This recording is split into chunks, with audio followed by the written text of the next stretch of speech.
Personne comme ce monsieur se représente. Vous représentez personne. Et je me présente moi, je me représente, je suis patron de moi-même, je suis leader de moi-même et rien du tout. Voilà. Aucune idée philosophique derrière votre présence ici alors? Non. Citoyen en colère dans la rue, voilà. Le reste rien d'autre. Chacun est libre de ses revendications. Voilà. Et quelle est la vôtre? Enfin, quelles sont vos revendications ici? Alors, si vous en avez. Si on est là aujourd'hui. Parce que si vous avez un serment d'Hippocrate. Alors, si on est là aujourd'hui, c'est pour dénoncer cette propagande justement médiatique. Laquelle propagande médiatique? Toutes. Tout est faux sauf la météo. Je le disais à Rémi depuis 1 an, 2 ans. Bientôt, tout est faux sauf la météo. Depuis le départ du mouvement des Gilets jaunes, tous les citoyens dans la rue avec un gilet a été diabolisé dans son intégralité. C'est pas la peine qu'on le reprenne, Cassor, il brûle les machins, enfin bref. On a été diabolisé. Aujourd'hui, ce sont les médecins, mais attendez, pas n'importe lesquels, les médecins qui ont juré le vrai serment d'Hippocrate et non d'hypocrite. Et aujourd'hui, tous ces médecins sont diabolisés, à tel point qu'il y a des médecins, un médecin qui est allé avec Hold Up, qui est allé en hôpital psychiatrique, donc c'est pas pour rien. Le nom s'il vous plaît? Oh, je ne sais plus le nom exactement, enfin je regarde tellement là, je suis désolé, enfin, je me souviens plus. Mais quand on voit Fouché qui est diabolisé, le grand professeur Raoult, aujourd'hui, il y en a un qui n'est pas trop impacté quand même, c'est quand même le grand professeur Montagnier qui dit lui-même, ça fait déjà des mois, je crois que c'est au mois de mars dernier, donc ça date mars ou avril, qui dit qu'il y a les séquences du HIV dans ce virus, donc ce n'est pas pour rien. Il le dit clairement que c'est un virus qui sort d'un laboratoire, et il n'y a pas longtemps dit attention à la vaccination, qui n'est pas une vaccination. On marche sur la tête, enfin bref, on joue à l'apprenti sorcier, c'est ce qu'il dit. Il a dit exactement, il joue à l'apprenti sorcier, il y a des risques de cancer, lui-même ne se fera pas vacciner. Excusez-moi, qui joue aux apprentis sorciers exactement? Eh bien, les laboratoires. Laboratoires seulement? Le citoyen qui est dans la rue. Il y a le Remdesivir qui semblerait être un mutant, enfin un mutant, un médicament qui permet des mutations dans la mesure où il impacte lors du traitement. Et là, il y a des inquiétudes, il faut s'interroger là-dessus, et il faut voir les résultats, mais le problème c'est qu'on n'a pas, aujourd'hui on intervient avec des vaccinations, et on n'a pas le recul qui permettrait de le réaliser véritablement. N'est-ce pas, justement, n'est-il pas judicieux de faire un test grandeur nature dans une situation d'urgence plutôt que d'attendre encore des mois, voire un an pour avoir quelque chose de vraiment, vraiment dans les normes? Si tu veux mon avis, pourquoi faire un test? Oui, sinon combien de milliers, pas des dizaines, combien de milliers de virus il existe, combien de milliers de microbes et tout ça, si on faisait un test pour quand tu as la gastro, quand tu as la grippe, quand tu as tout ça, est-ce qu'on fait des tests? Non.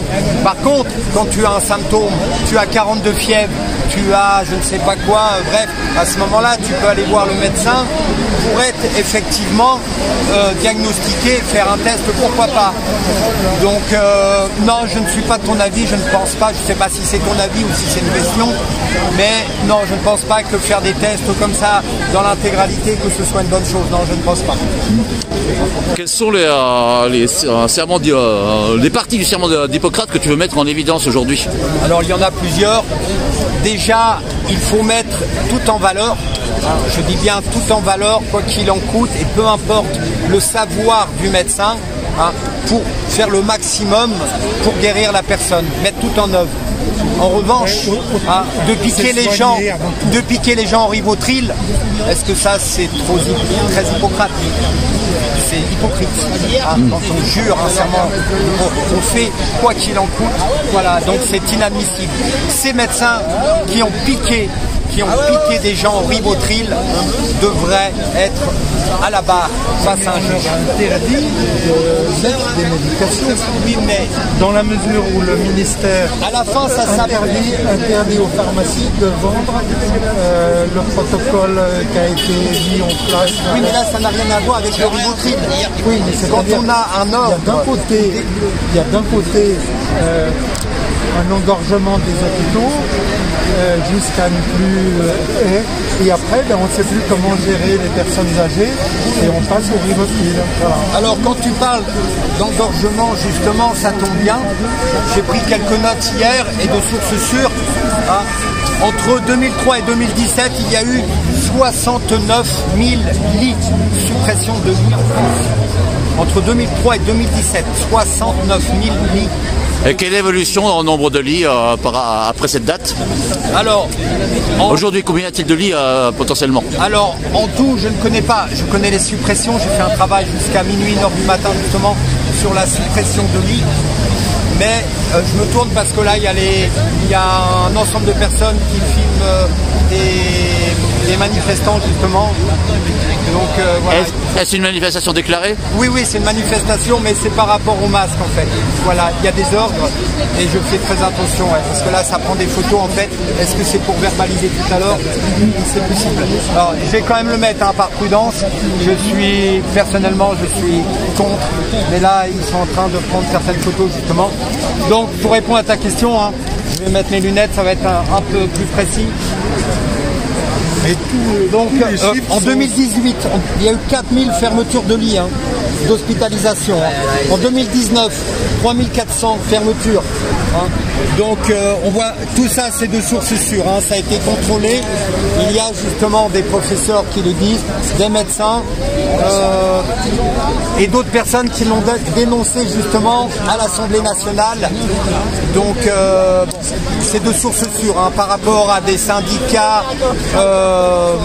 Oui, qu'il y a une baisse de lits et des restructurations. Mais la question, une des questions intéressantes, c'est de voir l'évolution suite le coronavirus. Est-ce que le gouvernement et tout ce qui en découle, l'administration, a pris les mesures nécessaires pour augmenter le nombre de lits? Alors, as-tu des chiffres sur l'évolution du nombre de lits? La seule mesure nécessaire, ce sont des promesses.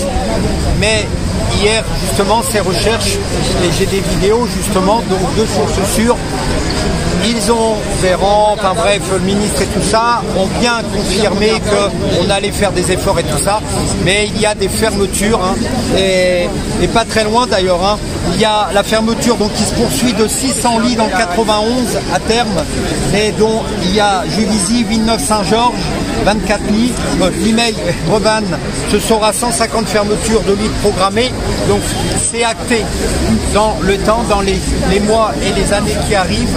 C'est signé par ce gouvernement en pleine période du Covid.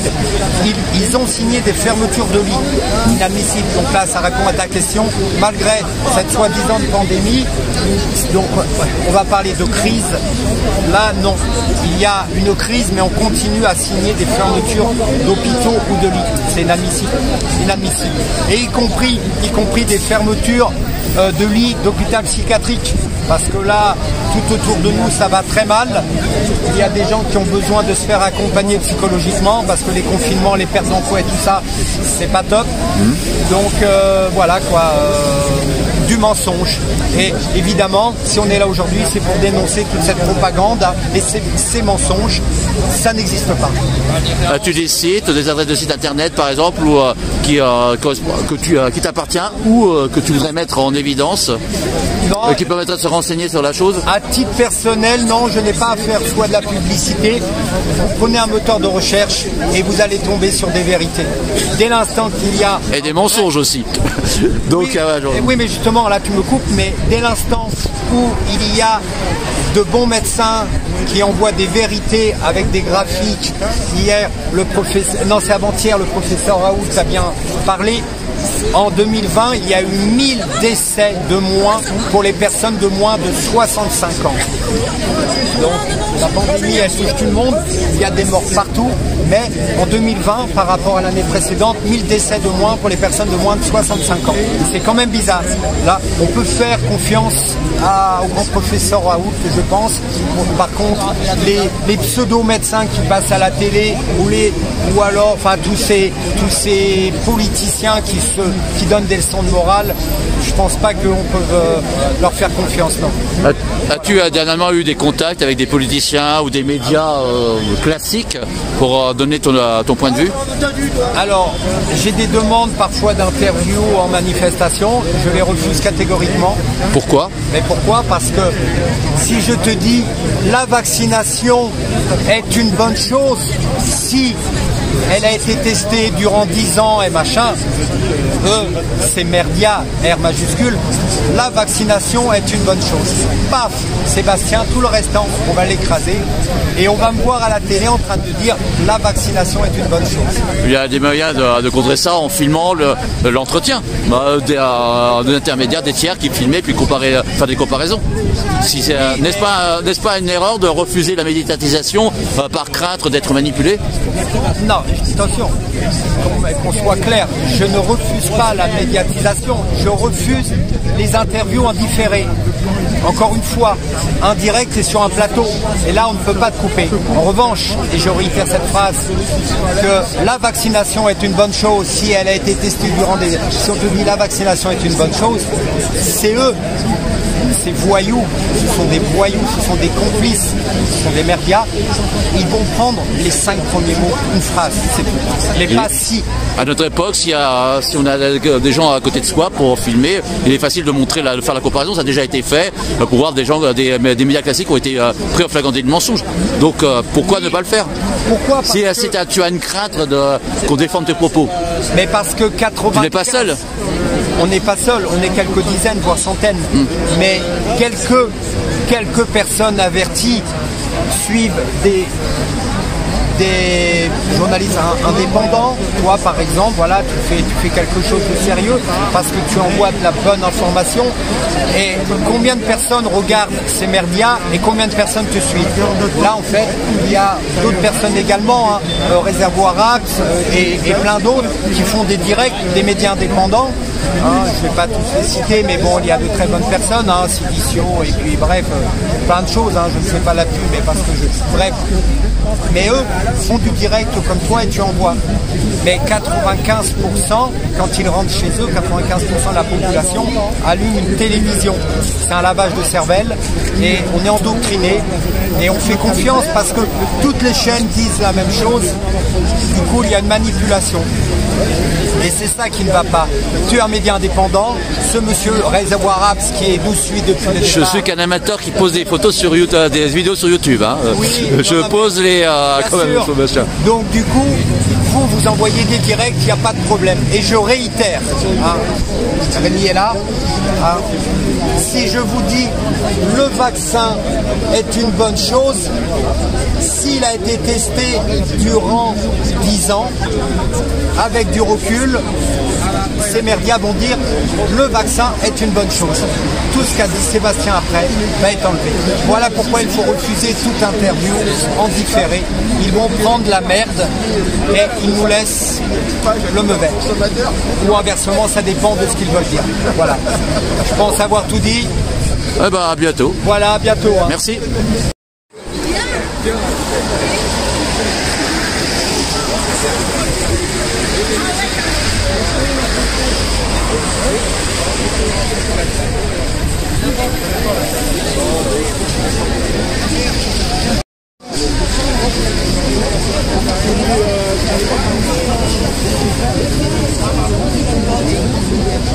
Je disais à peu près 15 à 20 fois plus qu'aujourd'hui là.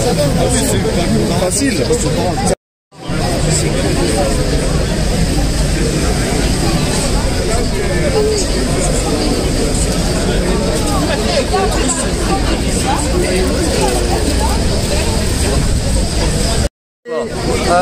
Je crois que c'est le 27 août, c'est un article du Parisien, 488 millions pour les médias, dont 120 millions à l'AFP pour aider la crise Covid. Tu vois. Alors, et pourtant ça a baissé par rapport à autrefois.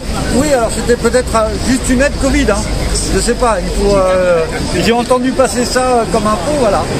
Mais penses-tu en avoir pour de l'argent? Oui, moi j'ai jeté ma télé. À l'acte 22, j'ai jeté ma télé. Comme ça, pas de contamination, pas de lobotomisation. L'esprit libre, un peu. Pourquoi la remplaces-tu? Par quoi la remplaces-tu? Internet? Par des médias indépendants et puis oui, des lanceurs d'alerte, oui, bien sûr. Sur, Lesquels par exemple? Lesquels par exemple? Lesquels? Quelques-uns pour donner des exemples. J'écoute beaucoup le 442, j'écoute c'était Marcel D, Radio Québec. Après, qu'est-ce qu'on a comme gens qu'on suit beaucoup? Il y en a pas mal, alors je connais pas vraiment les noms, mais il y a une page qui vient de se créer, c'est Sylvia. Non, on va pas savoir. Alors c'est tout neuf, là, ça vient de se créer. C'est pour et ils ont regroupé sur une page tous les lanceurs d'alerte et toutes les chaînes dissidentes et censurées sur YouTube, sur Facebook, donc une chaîne dissidente entre guillemets. Que de la dissidence. Que de la dissidence. Voilà. Donc pourquoi? Parce que toutes les infos qu'on nous donne, elles sont là pour faire croire aux gens que tout va bien, que le Covid a tué des milliards de personnes ou des millions. Mais bon, voilà, c'est que de la propagande. On est dans la propagande continuelle et depuis de nombreuses années, des décennies probablement, et peut-être avant, on ne sait pas. Est-ce donc cette unique raison que tu es ici présent aujourd'hui? Nous on est gilets jaunes, depuis le début, et puis on a vu les violences policières, on a vu les médias mentir impunément, c'est de l'extrême droite, c'est l'extrême gauche, attaquer un hôpital, qui après a été démenti, mais c'était pas grave, on a souillé le mouvement, et ils n'ont pas arrêté en fait de souiller le mouvement, incapables de raconter ce qui se passe en bas de chez eux, ils veulent nous raconter ce qui se passe outre-Manche, outre-mer, enfin plus loin de ce qu'on peut voir. Donc c'est pas possible. À ton avis, on peut pas les croire.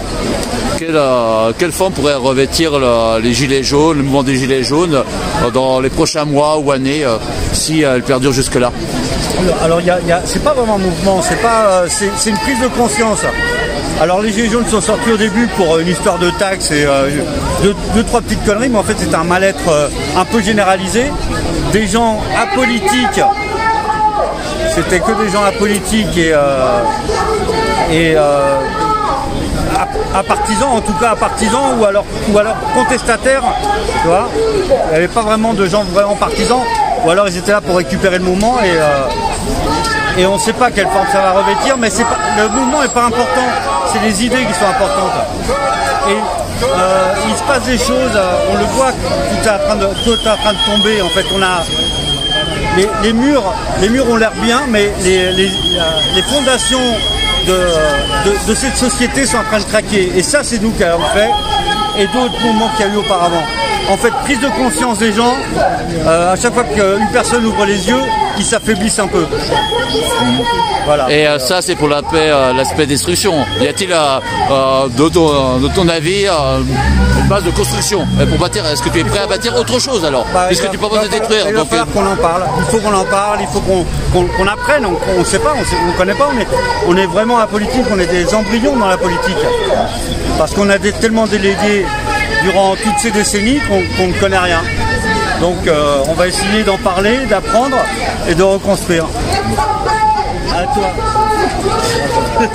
Merci. On n'en peut plus des fake news. La sortie, c'est important. Fake news, fake news, fake news, fake news, fake news, fake news, fake news, fake news, fake news, fake news, fake news, fake news.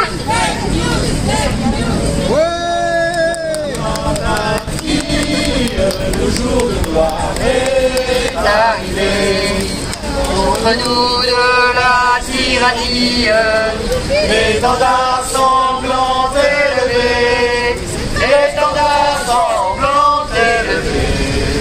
Entendez-vous dans nos campagnes, fugitifs et féroces soldats, qui viennent jusque dans nos bras, égorger nos fils et nos compagnes, aux armes citoyens, formez vos bataillons, marchons, marchons, 15 ans impurs, à grève de Sion.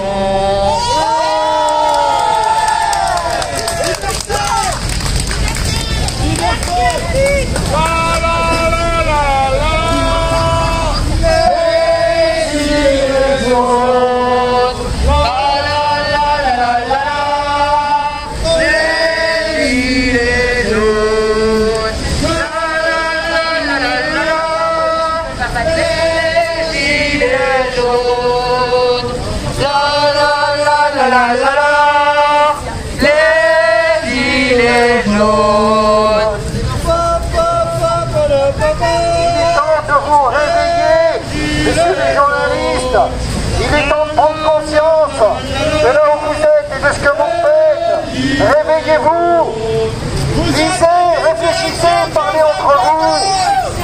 Vous êtes complices aujourd'hui, vous vous êtes laissés abuser et vous êtes devenus contre votre propre volonté. Vous avez été emmenés par le courant et vous êtes devenus contre votre conscience, contre votre ce que vous savez. Vous êtes devenus les complices d'une action mortifère, infiniment dangereuse pour le peuple français. Il est temps de vous réveiller. Plusieurs d'entre vous commencent à parler, plusieurs commencent à agir et à reconnaître en faisant attention à intervenir pour que la vérité éclate. La vérité éclate. Depuis un an, on ne fait qu'embrouiller, que tromper le peuple français. Et on l'appauvrit, on l'enfonce, on l'emmène vers l'abîme. Et vous êtes complices aujourd'hui de fait. Donc il est temps, il n'est pas trop tard pour vous redresser, messieurs les journalistes. Reprenez votre conscience, reprenez votre dignité. Et qu'au moment où la vérité va vraiment éclater sur l'énorme baratin, sur l'énorme escroquerie de cette pseudo-pandémie, eh bien, on ne se retourne pas devant vous en vous disant qu'est-ce que vous avez fait. On vous a entendu participer à cette escroquerie, à la propagation de mensonges éhontés. Et bien ce jour-là, il faudra pouvoir vous défendre. Il est temps, messieurs les journalistes, de reprendre le droit chemin vers la vérité. Il faut, pour y veiller, il faut que vous vous retrouviez entre vous. Vous êtes nombreux à avoir constaté que vous êtes sous une pression extraordinaire. Alors vous nous faites rentrer d'installer ce discours de merde, de discours criminel depuis un an et qui enfonce la France, qui emmène la France vers la faillite. La pire, c'est la nôtre. Ne jamais confondre le métier de journaliste avec celui du publicitaire ou du propagandiste. N'acceptez aucune consigne directe ou indirecte. C'est exactement ce qu'ils font. Le gouvernement envoie des informations, envoie des ordres à tous ces merdias. La numéro 9, c'est la plus haute trahison de la part de ces merdias. Ils méritent de passer devant un juge pour être condamnés pour fausses informations. Le professeur Raoult, Fouché et plein d'autres, Perron, eux, balancent que de la vraie information en jurant leur serment d'Hippocrate justement, contrairement à eux, ou qui ne respectent en aucun cas cette charte de Munich. Ce sont donc des voyous, ils doivent être condamnés. Bravo! On est là! On est là, même si Macron ne veut pas, nous on est là. Pour l'honneur des travailleurs et pour un monde meilleur, même si Macron ne veut pas, nous on est là. On est là, on est là, même si Macron ne veut pas, nous on est là. Pour l'honneur des travailleurs et pour un monde meilleur, même si Macron ne veut pas, nous on est là.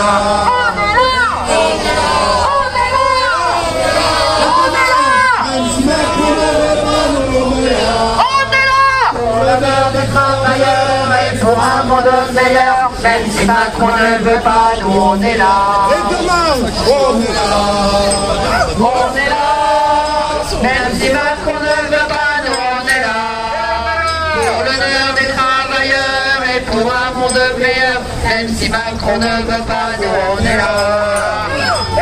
Quelque chose de tragique, très tragique, parce que se battre pour garder la vie jusqu'à 108 ans et 110 ans, et tout ça par des conseils de médecins, deux personnes âgées, deux de nos doyens, un monsieur de 108 ans et une dame de 110 ans sont décédés quelques jours après s'être fait piquer, je ne parle pas de vacciner, s'être fait inoculer avec les conseils d'un médecin. Je trouve ça scandaleux. Et une fois de plus, ces complices n'ont aucunement parlé de cette tragédie. Ce n'est pas un accident, c'est une tragédie. Sous la complicité, sous l'intégralité de ces merdias qui restent dans le silence absolu. Honte à eux. Alors toutes les familles, avant de signer l'autorisation pour vous être chers, pour nos ancêtres qui se sont battus, qui ont fait du sport, qui se sont privés pour bien manger. Et tout ça pour faire confiance à la médecine aujourd'hui. Ces personnes sont décédées. Une pensée était à leur âme. C'est scandaleux, les amis. Scandaleux.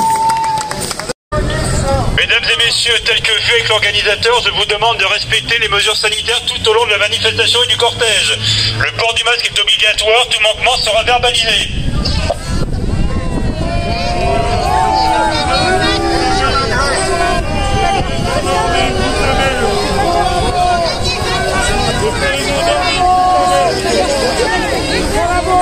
Et je m'adresse aussi à la police. Comme nous, les familles sont en danger. Les familles sont en danger. Vous allez voir comment avec les honneurs, ça se passe bien. Dès que c'est les flics, c'est la merde dès le départ. Dès que c'est les flics, c'est la merde dès le départ. C'est Macron, vous serez jugés. Alors on va devoir bientôt lancer le cortège, direction TF1. Allez les amis, on va se mettre sur la route. On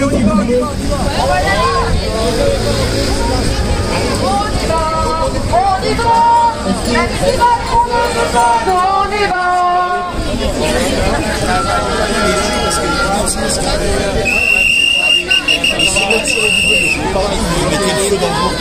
Et mettez de feu.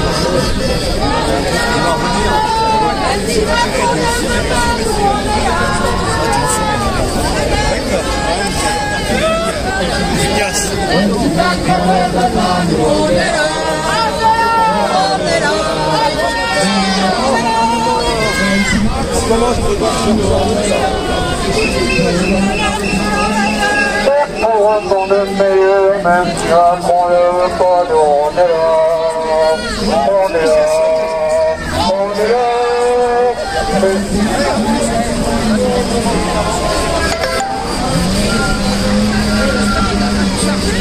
Même si Macron ne veut pas, on est là.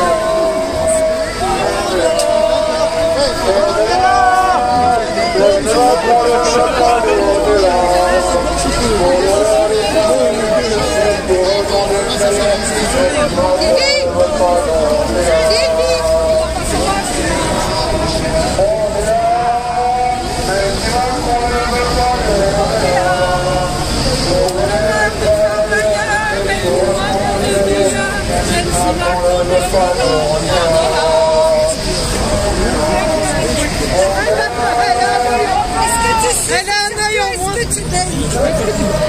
Un œil en moins, la galette. Ah, la pauvre, elle est bonne. Elle est bien, elle est bonne. Oh, elle a un peu chier les deux, là.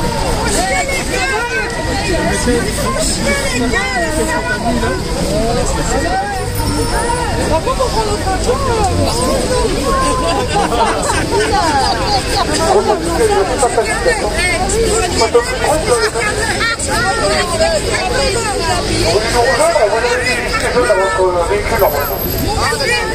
on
Bonjour, êtes-vous hostile à la 5G? Ouais.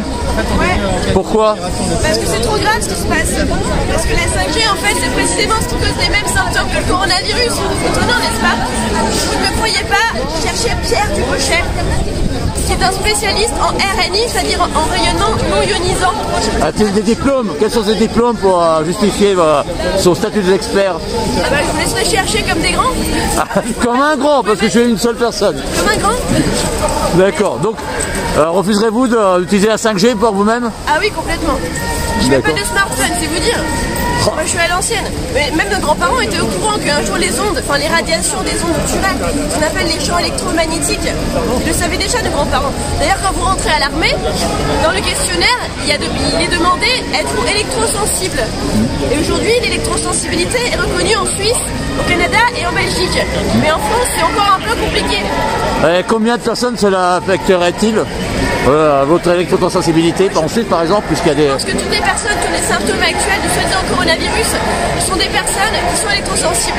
Et sachez par ailleurs que lorsque vous êtes fait vacciner, étant donné la quantité de métaux qu'il y a, d'aluminium en l'occurrence dans les vaccins, exactement, il y en a aussi là-dedans, c'est vrai, mais par rapport au vaccin, bon c'est un peu pareil, ça sort par les intestins, c'est pas comme si c'était directement dans le sang, mais dans tous les cas, c'est nocif, et plus on a de métaux dans le corps, et plus on est électrosensible.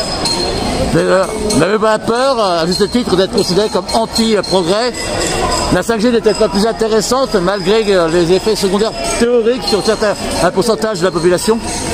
En d'autres termes, est-ce que devrions refuser ce genre de progrès parce qu'il y a peut-être 0,1% de la population qui ne supporte pas ce genre d'onde? Alors, je vous invite à regarder, pour répondre à votre question, un complément d'enquête qui s'appelle l'onde d'un doute.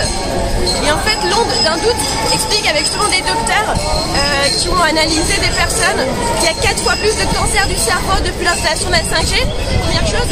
Deuxième chose, les agriculteurs voient leurs lapins mourir et leurs vaches devenir stériles. C'est-à-dire que... Pour les antennes? Vous avez des antennes? Oui. Depuis que l'antenne 5G a été installée près de leur exploitation agricole, les agriculteurs sont en faillite à cause de ces radiations, puisque ça rend stérile leurs vaches qui ne donnent plus de petits veaux, et ça tue les lapins, etc., les petits animaux. Ça tue également aussi les abeilles. Et Albert Einstein disait que s'il n'y a plus d'abeilles, il resterait 4 ans à l'humanité pour survivre, c'est-à-dire très peu. Donc oui, je suis... C'est douteux parce que la mort des abeilles, c'est bien antérieur à 5G, 4G et compagnie. Il y a d'autres parties de parasitaires, il y a des traitements antiparasitaires. Bon. On est d'accord, mais moi je pense qu'on peut retourner vers un monde beaucoup plus naturel. Ouais, naturel, sans pesticides. En permaculture, on peut obtenir des super rendements sans utiliser d'agents chimiques en fait, d'intrants chimiques. Donc sans pesticides, oui, mais avec beaucoup de travail humain, donc un coût qui est très élevé. Pas forcément. Vous regardez par exemple les vidéos Que faire au jardin en janvier, en février, en mars de Damien, je sais plus comment là. C'est très simple ce qu'il fait. Il fait toujours cuire un ortie lui-même. il recycle tous ses déchets, il les met directement sur la terre et il se prend pas la tête, le gars. C'est hyper simple. La vie, c'est simple. Et c'est les capitalistes qui ont voulu nous compliquer la vie. Mais la vraie vie, les campagnes. On est bien contents, non, nous sommes bien contents quand même d'avoir par l'économie de marché. Regardez, regardez mon matériel. Je suppose que vous avez un téléphone, au moins un téléphone de base. Vous avez peut-être même un ordinateur. Ouais, mon ordinateur, il a 11 ans. J'ai 29 ans, je l'ai eu quand j'avais 18 ans. C'est un cadeau de mes parents. Et mon téléphone. Ah, vous adhérez quand même un peu à l'économie de marché. Bah, j'ai une bière à la main, donc techniquement oui. Parce que sinon je peux un câble, mon téléphone c'est ça. C'est même pas un smartphone, il n'y a pas internet là-dessus. Ah, c'est le fameux Nokia. Exactement, incassable. Et encore je l'ai changé il n'y a pas longtemps. Parce que vous arrivez à casser des choses incassables, vous. Bah oui, la preuve. J'ai mon ancien téléphone dans mon sac, vous allez voir. Voilà, ça c'est mon ancien téléphone. Rescotché système D, voilà. J'ai grandi en Bretagne, je suis une débrouillarde de la campagne. Et en Bretagne, avez-vous un bon écho pour rapport à vos idées, votre j'allais dire idéologie, au moins pour la 5G? Bah, il y a des gens partout dans le monde. À Toulouse récemment, il y a 2 antennes 5G qui ont été brûlées. En Bretagne, ils se sont opposés à l'installation des antennes en essayant de faire des tas justement de fumier ou je ne sais quoi, il y a 1 an je crois. Donc partout en France et même dans le monde, il y a des anti-5G parce qu'il y a 2248 études qui sont sorties depuis 25 ans. Sur ces 2248 études, et c'est des vrais chiffres, c'est 67,93%, quasiment 68% de scientifiques qui ont décrété que c'était nocif, même en dessous de 2 watts par kilo. Les watts par kilo, c'est-à-dire l'émission des radiations que chaque téléphone émet. Et ces radiations, elles sont mises en place par ce qu'on appelle l'ICNIRP, donc ICNIRP, l'ICNIRP, et c'est eux qui donnent leurs recommandations à l'Organisation mondiale de la santé. Et pour faire ces normes à eux, ils mettent une cale de 5 mm entre le téléphone et la machine qui reçoit les radiations. Donc en fait, ils trichent, parce qu'il y a des gens qui mettent leur téléphone directement sur l'oreille, sur le corps, quand ils dorment, les adolescents par exemple, ils dorment avec le téléphone sur eux des fois. Mais là, il y a des recommandations pour éviter ce genre de choses. On le fait en connaissance de cause, c'est qu'on le sait qu'on peut avoir des effets secondaires si on abuse. Mais n'est-ce pas le cas pour toute technologie? Donc, je pense que les gens savent qu'il y a un truc planète, mais si les gens se renseignent vraiment, là vous allez voir sur le site de Pierre Dubochet, c'est exactement les mêmes symptômes que le coronavirus. Après voilà, on n'est pas obligé de me croire. Ah non, je ne suis pas obligé de vous croire, non. Voilà, mais que ceux qui ne me croient pas, il y a vraiment un esprit scientifique, parce qu'un vrai scientifique, vous le savez. Il faut vérifier les sources et les tester. Merci. Et chercher. Exactement. Autre chose à ajouter, mademoiselle? Oui. Une dernière chose, c'est que si vous voulez vraiment avoir l'esprit scientifique, allez toujours regarder dans la direction opposée de votre propre vision pour faire une synthèse globale. Et même si vous ne croyez pas en ce que je dis, au moins vous aurez l'information, vous ne pourrez pas dire que vous n'avez pas été informé. Et dernière chose, ça, la 5G, c'est la prochaine crise sanitaire. Vous verrez. Merci mademoiselle.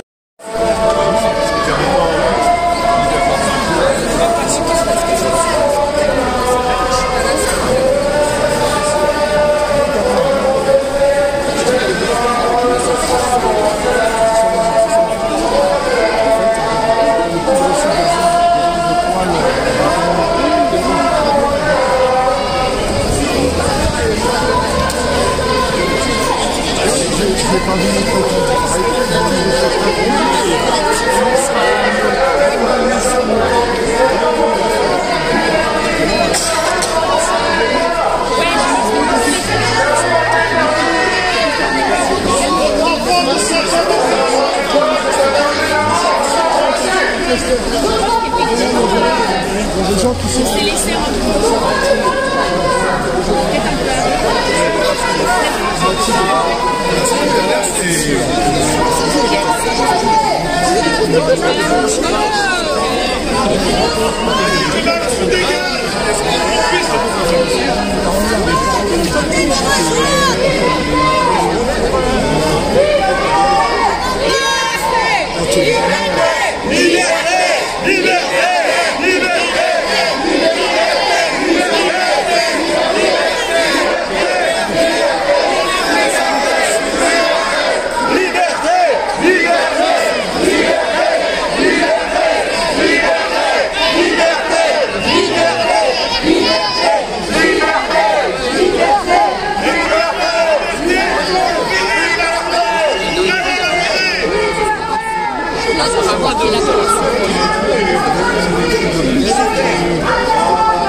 peut-être un millier qui traverse.